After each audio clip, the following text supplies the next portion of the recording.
मोहतरम नाज़रीन, अस्सलाम वालेकुम। मैं हूं हकीम मोहम्मद गालिब। आप देख रहे हैं हर्बल टिप्स विद हकीम गालिब। मोहतरम नाज़रीन, आज आपकी खिदमत में फिर हम एक टिप्स लेकर आए हैं। वो टिप्स है मक्खन के बारे में। मोहतरम नाज़रीन, मक्खन दूध के बाद मक्खन एक ऐसी ग़िज़ा है जो इंतहाई मकवी, जिस्म को ताकत देने वाली, जिस्म को मोटा करने वाली ग़िज़ा है। गो के मक्खन भी दूध ही से हासिल होता है, या ये समझ लें कि दूध की एक दूसरी चीज़ है। मिसाल दूध ही से दही, दही के बाद मक्खन, मक्खन के बाद घी। लेकिन घी और मक्खन का मिजाज काफ़ी फ़र्क है, काफ़ी डिफरेंट है। मोहतरम नाज़रीन, मक्खन का मिजाज, इसके अफ़ाल व असरात तरसर्द है। मक्खन मिजाजन तरसर्द है। गर्म मिजाज वालों के लिए बेहद मुफीद है। ये ज़ूद हज़म है, कब्ज़ कशा है।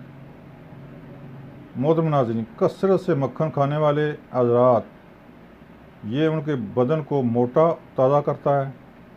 लिहाजा जो गर्म मिजाज वाले हैं, वो ज़रूरी है कि वो मक्खन ही इस्तेमाल करें, घी की बजाय मक्खन इस्तेमाल करें। वो ये मक्खन उनके सेहत के लिए बहुत अच्छा है। मोहतरम नाज़रीन, मक्खन इंतहाई कसरत से इस्तेमाल होने वाली ग़िज़ा है जो देहातों में लोग इस्तेमाल करते हैं। इसके साथ रोटी भी खाते हैं, या वैसे सुबह नहर मुँह एक स्टंग मक्खन खा लें तो उनकी मैदे की जो कैफियत है बिल्कुल ज़बरदस्त। कब्ज़ कशा है, आंतड़ियों की सोजिश, आंतड़ियों का सुकेड़ बिल्कुल ये नरम कर देता है। लिहाजा मक्खन का भी इस्तेमाल करें। जिनको घी गर्म लगता हो, या मिजाज जिनका मिजाज गर्म हो, सफरावी मिजाज हो, तो वो बेहतर है कि ग़िज़ा के तौर पर मक्खन इस्तेमाल करें। मक्खन उनके लिए बहुत ही मुफीद, नहायत ही आला ग़िज़ा है। मोहतरम, ये थी टिप्स मक्खन के बारे में।